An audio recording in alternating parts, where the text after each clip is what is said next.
All right, and welcome back to the GSMC Wrestling Laureate podcast brought to you by the GSMC Sports Network.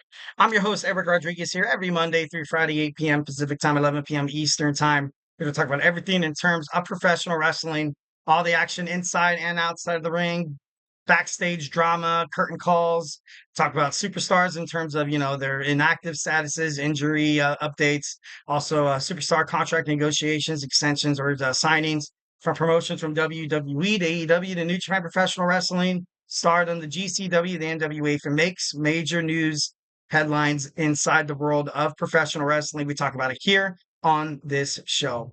So just kind of reflect on what we talked about right quick. We had our WWE SmackDown review, and now we're going to talk about some WWE Monday Night Raw. But before we do any of that, I want to remind you guys to go ahead and hit up that super chat, 1,010%. Thank you for tuning into the show. Of course, as always, if you have a burning question or a hot take in terms of professional wrestling, or just something you're dying to get off your chest, here at the GSMC Sports Network, we are all ears. This show is all keeping you guys inside the loop, making it lively. Be part of the mix, guys. Send in those chats. Do not be shy, and it's going to be awesome.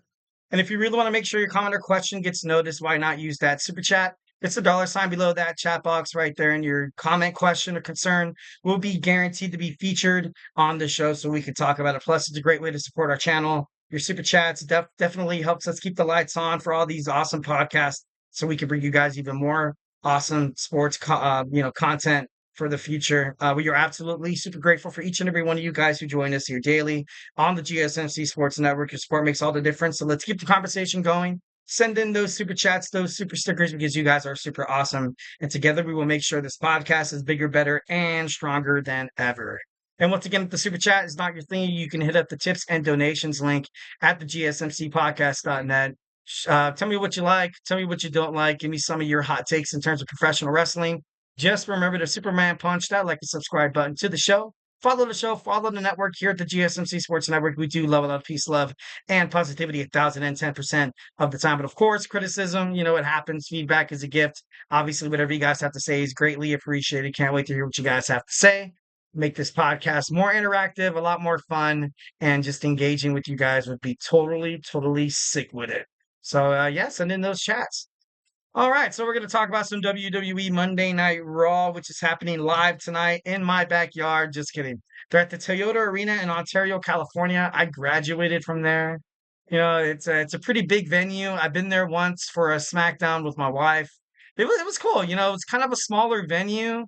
I think at most they can probably fit in like maybe 10,000 people, but no, I had no idea they were going to be this close, to be honest. I feel like if I knew, maybe I would have got some tickets, get some of them good old-fashioned nosebleeds, just as long as you're there.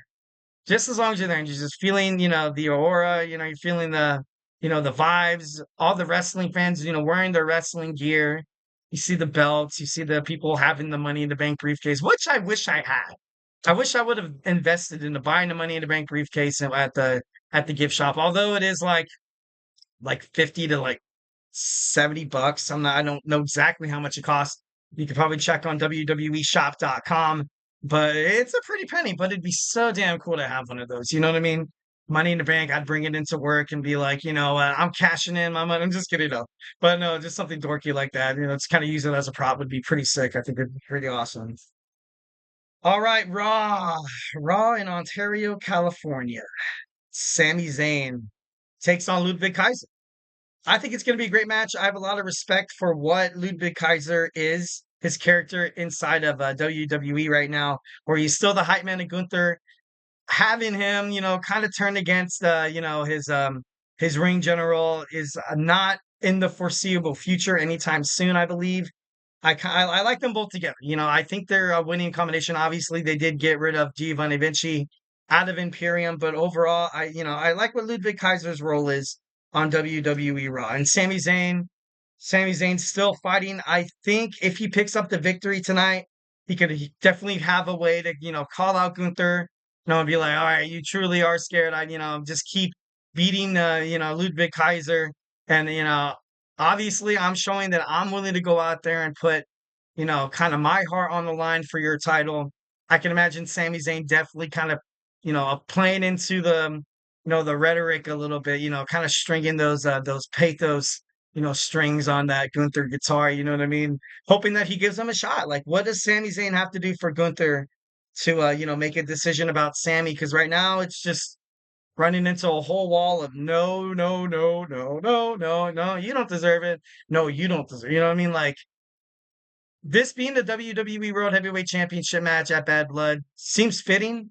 It seems like a good opponent for Gunther to fight at a PLE. That's, it's obviously not the big four, but it has the potential. They tore the house down at WrestleMania. Man, they had a great match. They had a really good match. Plus, this is kind of like a great way for Gunther to overall kind of prove it to himself. Because if you watch that match at WrestleMania, the reason why Gunther lost that WWE Intercontinental Championship was because he underestimated Sami Zayn. You know what I mean? Like, he had him beat 1, 2, 3, and he kept going up to the top rope and in front of Sammy's wife, making her cringe and making her obviously feel bad for her husband who's getting the crap beat out of him. But he had that match won, so maybe this could possibly be a way to Sami Zayn to kind of go about this, to be like, look, Gunther, you had me beat, but the fact is, I got in your head. I came back, and that's what I do. Prove it to yourself that you can defeat me one-on-one for the championship. And, because I honestly don't see Gunther not fighting at Bad Blood. I don't see him, just having a PLE off. And Sami Zayn as well, too. Like, he has to keep that momentum going. Because I don't know what his next booking is going to be. I don't know the next time he's going to get a championship shot, because seems like the only championship that's kind of in his future right now is maybe a WWE World Tag Team title run with, the Yeet Man Jey Uso, because he had his time as Intercontinental Champion. It was a good title run too. It wasn't bad. He had his glory. He defeated Bron Breakker. The first time. Then Bron obviously came back the second time. And fighting for the World Heavyweight Championship is a position where you never really thought you'd see Sami Zayn. So I think in and itself, just him kind of being in the match, Gunther picking up the victory seems like it's, that's impressive. That definitely toots the horns of wrestling fans to be like, you know what, Sammy, he's the real deal. He might have lost, but all in all, great match. It was a great match.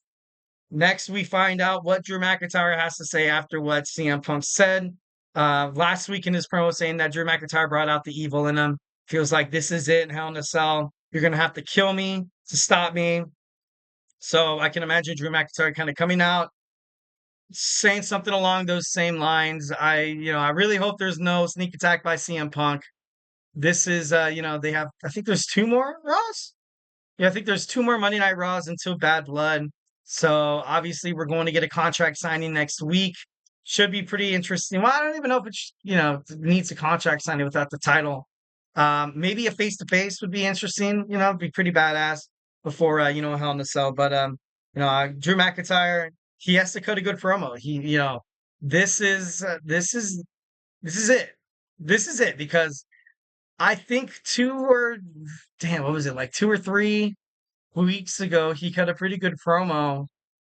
And no, I think it was before the last PLE they had, and he did really, really well. And it kind of got me back into it, despite, the bracelet and the freaking, Larry, and what I mean? Like, it kind of brought me back into it. Right now, I'm kind of floating away from it. Obviously CM Punk said what he had to say last week. I honestly thought it was a good promo cut by him. You want to see that same, tenacity, that same, aspiration and determination from Drew McIntyre tonight on Monday Night Raw. So hopefully he cuts a good promo.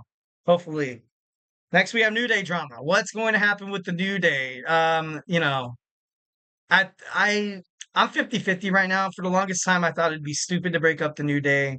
Is it a possibility that, randomly Big E comes back? Maybe they get a second chance at the WWE World Tag Team titles at Bad Blood. And then at the end of the match, you see the Judgment Day. Either, they win, and then that's it for the New Day, or they lose. And then kind of this new rejuvenation of the New Day. I think it's going to be, pretty badass. If they include Big E somewhere in the storyline, I feel like that'd be awesome. I feel like that'd be awesome 1,010%. So all the brothers are there. once when it's the power and the charismatic positivity that the New Day have. Every single day they show up on TV. They got to be together. I don't know. I see it could end good. I could see it end bad, but I don't know. Right now, I don't know. I just wouldn't see, especially at Kofi's at his age in his career, like I don't think he's going to have any WWE title runs. I honestly don't. Xavier Woods, yeah, I can probably see him contending for one. He would definitely make the WWE Intercontinental Championship division, a little more interesting because not a lot of people, see what he can do as a singles wrestler. The last time he was a singles wrestler, he did win the King of the Ring. So obviously he does have a lot of potential.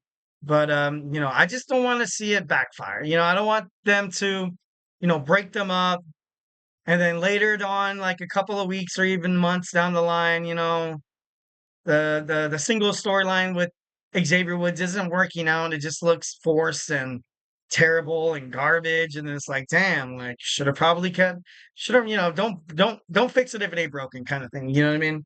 Next we have Will Damien Priest and Rhea Ripley get revenge on Street Trash Judgment Day.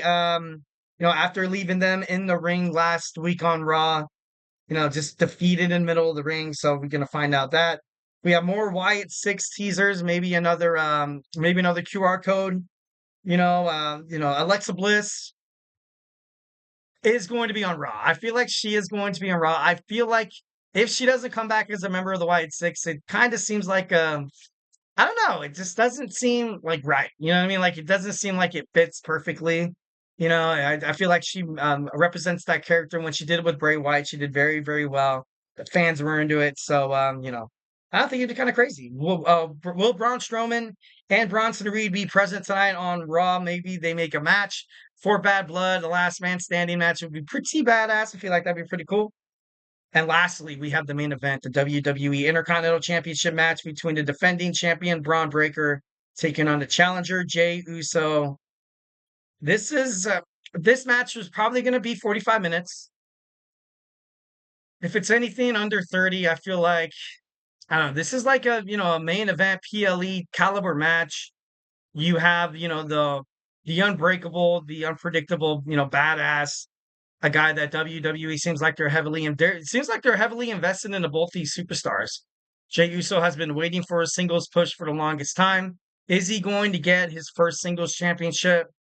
At this point, I feel like it's kind of owed at this point. But at the same time, you have all this momentum riding with Bron Breakker. But Jey Uso is extremely over with the crowd. It's crazy. I personally think this match is going to end with interference, and it's kind of sad and kind of sucks to say, but obviously what's going down with Jey Uso and Rhea Ripley and the Judgment Day, and it's just I don't know. I hope it doesn't. I hope it ends cleanly. Definitely under the new Triple H Paul Levesque era. You've seen a lot of matches, kind of end cleanly. You've seen no interference, no BS, no fancy stuff. Just some good old fashioned wrestling, which is good. Definitely, which is good.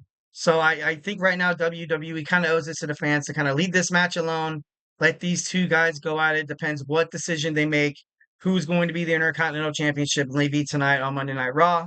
Right now, I'm honestly 50-50. I'm 50-50. Could be, I think whoever comes out the winner, obviously the Intercontinental Championship is going to have. It's going to be great. It's going to be great because Jey Uso's great. He's over. Bron Breakker's great, and he's over as well. So, it's kind of like a win-win situation right here. All right, next, guys, do not go anywhere. We're going to jump on into our GCW polling. Zilla Fatu from all shows for the foreseeable future. We're going to get into that. So, hey, do not go anywhere.